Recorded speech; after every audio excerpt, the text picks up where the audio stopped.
تو 8 فروری 2024 الیکشن کے اینڈ پر یا اس دن یا اگلے دن سنا ہے آپ کو نون لیگی کیمپ سے کوئی فون آیا تھا؟ انہوں نے ایک بندے نے مجھے اس وقت یہ کہا تھا کہ جی میاں صاحب جو ہے نا وہ دونوں حلقے شاید ہار گئے اور بڑے ڈپریس بیٹھے ہوئے اس وقت وہاں پہ. اس نے کہا میاں صاحب دونوں حلقے ہار گئے اور بڑے ڈپریس بیٹھے ہیں. ڈپریس بیٹھے ہیں. تو اوور آل بتایا اس نے کہ اوور آل کیا؟ نہیں صرف میاں صاحب کے بارے میں بات ہوئی تھی. دیکھا وزیر اعلیٰ پنجاب 3 مرتبہ یا 2 مرتبہ اور اوپر 3 دفعہ وزیر اعظم. لیکن جب آپ ایک بوڑھی عورت کینسر سروائیور جو جیل میں ہے اگر آپ اس سے ہار جاتے ہیں اور اگر آپ اس سے مشکوک جیتے ہیں تو اٹھا کے سیٹ رکھتے کہتے ہیں اس سے کوئی فرق نہیں پڑتا، اس کا حق ہے. لیکن آپ اس سیٹ پہ جاتے ہیں، حلف لیتے ہیں اور پھر ووٹ کاسٹ کرتے ہیں اور پھر دھڑلے سے انجوائے کرتے ہیں. تو یہ آپ سمجھتے ہیں کہ پھر اس کے بعد ان کی خوبیوں کو بھی دیکھنا چاہیے. جسٹیفیکیشن اس چیز کی کبھی ہو ہی نہیں سکتی. ناظرین کا ارشاد بھٹی صاحب جو ہیں وہ آج کل سوشل میڈیا پہ چھائے ہوئے ہیں. ان کے ولاگز خاص طور پہ جو انٹرویوز والے جو ولاگ ہیں وہ کافی چل رہے ہیں. پچھلے دنوں میں آپ نے ان کے کئی ولاگز دیکھے. ابھی ریسنٹ میں بھی ان کے جو انٹرویو یا پوڈ کاسٹ والے جو ولاگز ہیں وہ کافی چل رہے ہیں. اس ولاگ میں جو آپ کو میں دکھانے جا رہا ہوں منصور علی خان جو ہیں ان کے مہمان ہیں. منصور علی خان سے وہ کس طرح کے چبھتے ہوئے سوالات کر رہے ہیں. آپ ذرا یہ ویڈیو دیکھیے پھر اس کے اوپر بات کرتے ہیں. 2024 الیکشن کے اینڈ پر یا اس دن یا اگلے دن سنا ہے آپ کو نون لیگی کیمپ سے کوئی فون آیا تھا؟ نہیں میں نے فون کیا تھا، میں نے انفارمیشن دی تھی اس وقت. تو کیا بتایا تھا انہوں نے؟ میاں صاحب اور مریم نواز صاحبہ جو ہیں وہ 180H پہ تھے یہیں پہ ماڈل ٹاؤن میں. تو انہوں نے ایک بندے نے مجھے اس وقت یہ کہا تھا کہ جی میاں صاحب جو ہے نا وہ دونوں حلقے شاید ہار گئے اور بڑے ڈپریس بیٹھے ہوئے اس وقت وہاں پہ. تو 8 فروری 2024 کے الیکشن کی رات آپ نے فون کیا لیگی ہیڈ کوارٹر میں جو الیکشن کا ہے. تو لیگی نے بتایا بندہ کوئی سیاستدان تھا؟ میں چھوڑیں اس سے آئیڈینٹیفیکیشن اس کی پتہ لگ جائے گی. وہ تو بہتر ہے کہ نہ ہی بتائے. ویسے آج بھی انہیں کے ساتھ ہی ہے ویسے. وہ تو بتا دیں. نہیں اچھا نہیں لگتا. تو اس نے کہا میاں صاحب دونوں حلقے ہار گئے اور بڑے ڈپریس بیٹھے ہیں. ڈپریس بیٹھے ہیں. تو اوور آل بتایا اس نے کہ اوور آل کیا؟ نہیں صرف میاں صاحب کے بارے میں بات ہوئی تھی اور کوئی اوور آل نہیں کوئی بات ہوئی تھی. لیکن اس نے یہ مجھے انفارمیشن دی تھی اس وقت کہ میاں صاحب دونوں حلقے ہار گئے. تو میں نے کہا اچھا. میں نے کہا ابھی تو رزلٹ آ رہا ہے ابھی کنفرم نہیں. لیکن آپ کو پتہ ہے کہ ان پولیٹیشینس کو پہلے آئیڈیا ہو جاتا ہے. ہم سے بھی میڈیا سے پہلے ایکچولی ان کو پتہ لگ جاتا ہے کیونکہ ان کے پاس تو ہر حلقے سے ہر پولنگ اسٹیشن سے رپورٹس آ رہی ہوتی ہیں نا. ان کو کافی حد تک آئیڈیا ہو جاتا ہے. ٹھیک اوکے. پھر بعد میں پتہ لگا کہ نہیں مانسیرا سے ہارے ہیں، لاہور سے جیت گئے.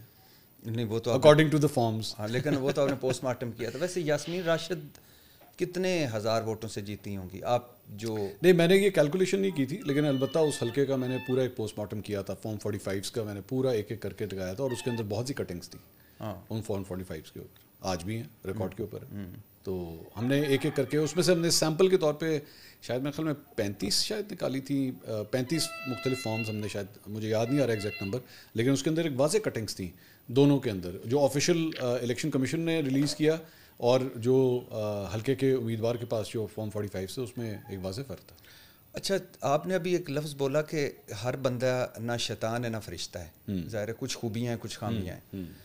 لیکن پتہ ہے مجھے کیوں چڑ ہوتی ہے یا سم ٹائم جو اندر ایک عجیب و غریب چیز ہوتی ہے کہ 3 دفعہ کا وزیر اعظم میاں محمد نواز، اللہ نے کیا کچھ نہیں دیا. جو کچھ میاں محمد نواز شریف نے دیکھا ہے میری زندگی میں، آپ کی زندگی میں کسی اور سیاستدان نے نہیں دیکھا. وزیر اعلیٰ پنجاب 3 مرتبہ یا 2 مرتبہ اور اوپر 3 دفعہ وزیر اعظم. لیکن جب آپ ایک بوڑھی عورت کینسر سروائیور جو جیل میں ہے اگر آپ اس سے ہار جاتے ہیں اور اگر آپ اس سے مشکوک جیتے ہیں تو اٹھا کے سیٹ رکھتے کہتے ہیں اس سے کوئی فرق نہیں پڑتا، اس کا حق ہے. لیکن آپ اس سیٹ پہ جاتے ہیں، حلف لیتے ہیں اور پھر ووٹ کاسٹ کرتے ہیں اور پھر دھڑلے سے انجوائے کرتے ہیں. تو یہ آپ سمجھتے ہیں کہ پھر اس کے بعد ان کی خوبیوں کو بھی دیکھنا چاہیے. جسٹیفیکیشن اس چیز کی کبھی ہو ہی نہیں سکتی اس بات کی. مورل گراؤنڈس کے اوپر جو ہے نا اس کا تو کوئی مجھے بتا دیں ادھر معذرت چاہتا ہوں کہ کوئی رشتہ، کوئی ذائقہ، کوئی موسم، کوئی سیاست، کوئی شعبہ جس سے مورل گراؤنڈ نکال لی جائے تو باقی کچھ بچتا ہو. اور میرے خیال میں پالیٹکس کے اندر جو ہے نا موریلٹی کی ہارڈ کور جو ریالٹی ہے اس میں مورالٹی کا دھیان رکھا ہی نہیں جاتا, نہیں رکھا جاتا. It is very ruthless. وہ نہیں پرواہ کرتی. آپ کے دل میں پرواہ ہوگی, میرے دل میں پرواہ ہوگی کہ نہیں یار یہ نہیں ہونا چاہیے, غلط ہے, آپ ہار گئے, بات ختم ہو گئی. آپ کا بنتا نہیں ہے حکومت کرنا, آپ کا بنتا نہیں ہے MNA کا حلف اٹھانا. خواجہ سعد رفیق بھی تو ہے نا آپ کے سامنے, رانا ثناءاللہ ہے, اور بڑے لوگ ہیں جنہوں نے کہا نہیں یار یہ غلط ہے. میں ضرور کہنا چاہوں نثار چیمہ, بہت لوگ ہیں. لیکن یہ اتنی کو روتھلیس گیم ہے یہ. تو لیکن اس کا مطلب اس میں نا بھائی کا جو ہے وہ پتہ کاٹنے کے لیے تیار بیٹھا. اس کا مطلب یہ ہے کہ یہ جسٹیفیکیشن نہیں ہے. ہاں, اس کا مطلب کوئی جسٹیفیکیشن, اس کا مطلب یہ ہے کہ میاں صاحب سعد رفیق جتنے بھی اخلاقی طور, خواجہ سعد رفیق کا میں تو پچھلے 1.5 سال کے اندر میرا تو اس کے لیے عزت کا رتبہ کئی گنا بڑھ گیا. کیونکہ ایون آفٹر دیٹ اس الیکشن کے بعد بھی, صرف یہ نہیں کہ انہوں نے اس الیکشن کے اندر, اس کے بعد بھی انہوں نے جو اپنے پوائنٹ آف ویوز رکھے ہیں موجودہ سیاسی صورتحال کے حوالے سے, میرے خیال میں بڑی فار ویژن سوچ ہے ان کی. مجھے میاں صاحب کا وہ جو تھا ووٹ کو عزت دو, وہ میاں صاحب سے سب سے بڑا سوال تو بنتا ہے بھائی جان آپ سب سے پہلے خود تو دیں ووٹ کو عزت. آپ تو ووٹ کو عزت دیں, پوری قوم نے کم تل آتے تو آپ دیتی نہیں ووٹ کو عزت.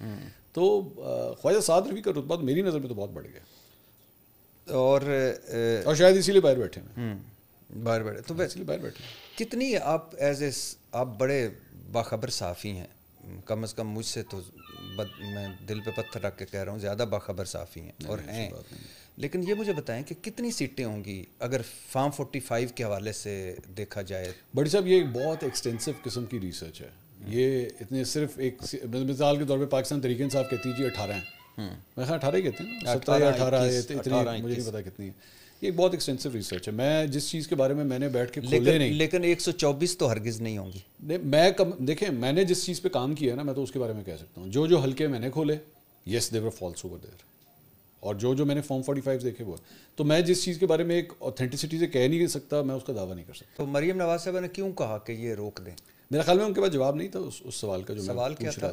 سوال گاڑی کے بارے میں تھا, وہ جو BMW ایک گاڑی تھی کہ وہ آپ کی BMW گاڑی آپ کے نام پہ آئی, کیوں آئی؟ انہوں نے کہا مجھے پتہ نہیں ہے. میاں صاحب کی مرسڈیز کے حوالے سے بھی سوال ہوا تھا, تو اس کے بارے میں بھی ان کو انفارمیشن نہیں تھی. یہ سوال میں نے شہباز شریف صاحب سے بھی کیا تھا بعد میں انٹرویو کے دوران, مرسڈیز کے بارے میں ان کے پاس بھی انفارمیشن نہیں تھی یا نہیں تھی. آبویسلی وہ دلوں کے حال تو اللہ ہی جانتا ہے, لیکن میں نے تو بار بار یہ سوال کیا کہ وہ مرسڈیز کس طرح مل گئی میاں صاحب. 90s کے اندر ایشو ہوئی ہوئی مرسڈیز زرداری صاحب کی گورنمنٹ میں آ کے وہ کس طرح ان کو ایشو ہو رہی ہے. یوسف رضا گیلانی صاحب نے کی, یوسف رضا گیلانی, اور صرف ان کو نہیں دی تھی, زرداری صاحب کو بھی گاڑی. اور یوسف رضا گیلانی صاحب نے بڑا اس پہ ایک بڑا عجیب و غریب موقف آیا کہ وہ توشہ خانہ میں کھڑی ہوئی گاڑیاں تھیں, پرانی ہو گئی تھیں, تو ہم نے کہا کہ دی کتنے کی تھی؟ 40 لاکھ روپے کی.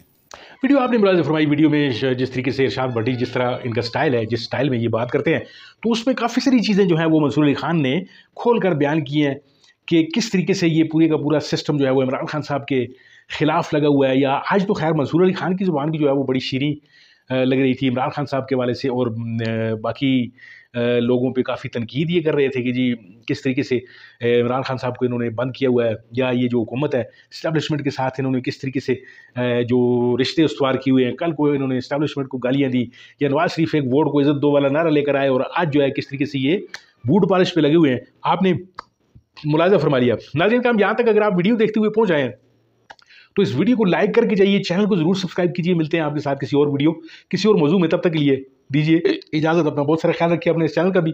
اللہ آپ کا امین.